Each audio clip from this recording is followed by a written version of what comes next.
let's take a look at our top selections for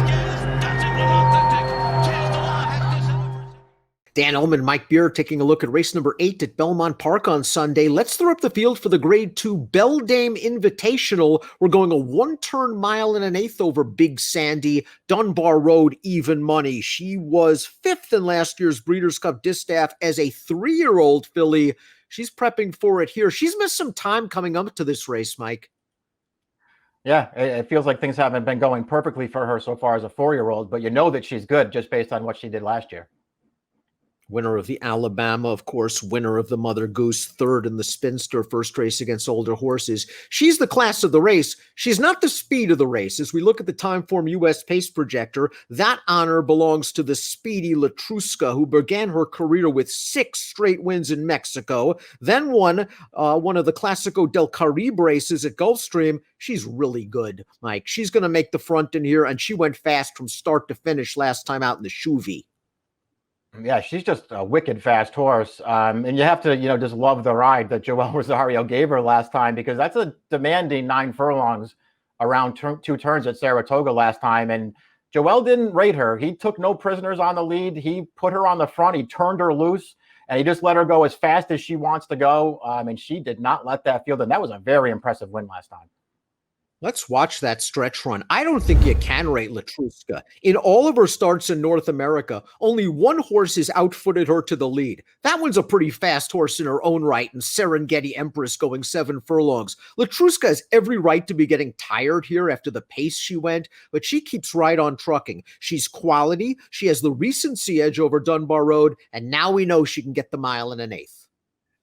Yeah, I mean, you just have to believe, all that stuff that you just said adds up to her being very, very tough in this race. She is going to be on the lead in here. And if, Dunbar Road, who it feels like things haven't been going perfectly for, if she needs one off the bench, she's going to have to work very hard to catch this horse.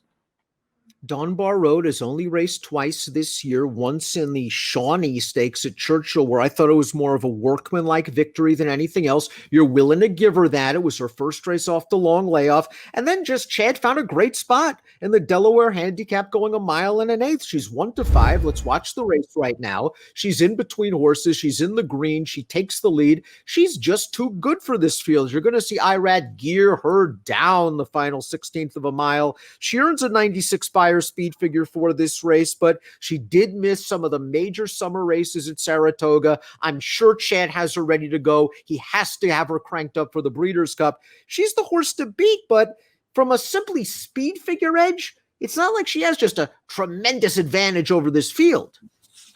Yeah, true enough. And there are just other concerns. Obviously, she was a good 3-year-old, as you mentioned. She won the Mother Goose in the Alabama. She was a good 3rd in the Spinster. But things clearly have not, gone well for her this year. We've seen her twice. Yes, she won easily both times, but they were not good fields. They were races that she was supposed to win, and she did win. This is going to be a real test, Dan, because she has a very fast horse that she's going to have to run down. Nona Madeline is the number 3. She was a winner 2 starts back, going the mile and an eighth in the Restricted Summer Colony, the beaten favorite in the Chuvie, the race we saw. She probably likes to get close to the pace. I'm just not sure she's as fast as Latruska. I think she will be in chase mode this time. Yeah, I mean, listen, we already know that she's not as fast as Latruska. They've squared off 3 times this year, and it has not been close. Latruska handled this horse very easily all 3 times. She did run well 2 back when she won the Summer Colony. That's sort of an odd race, though, Dan, because it feels like everybody knew that she was going to win that race. She took all the money. She got right up on the pace, and she won. She can't get up on the pace with Latruska. Latruska has already proven that she's too fast for this horse. I think we're all still waiting for the breakout performance for the number 4, Point of Honor, who won the Black-Eyed Susan last year, 2nd in the Coaching Club, 2nd in the Alabama, 2nd in the Phipps earlier this year. Last time out in the Personal Ensign, Vexatious, Midnight Bisou, too good for her. She's the kind of filly that needs some pace. And maybe if Nona Madeline pushes Vexatious a little bit, she's going to get it. She'll come running late. Whether she's going to get that big win, it's another story. Yeah, it's questionable. We'll see what happens here. I think she will have pace here just because Latruska is not the kind of horse to rate. Even if nobody can go with her, I don't think Latruska is going to go up there and walk. But it's just a question of, whether this filly's taken a step forward this year. It kind of feels like she hasn't. I thought her Apple Blossom was actually good. Fast pace or not, I thought that she ran well in there. I'm not so taken with her last two efforts, however. Maybe Belmont's just gotten horologist back good again, or maybe she's just a Monmouth horse for course. She scored in the Molly pitch or two back with a giant buyer, a 102, which just seems anomalous at first glance, but she backed it up with an okay effort in the La Troyenne. She was never going to beat Monomoy Girl. I was a little disappointed she couldn't get to a tiring Lady Kate late in the game that day. Maybe 1 1/8 is also a little far for her, but she consistently runs good races. I have a feeling she'll run another good one at a pretty decent price here.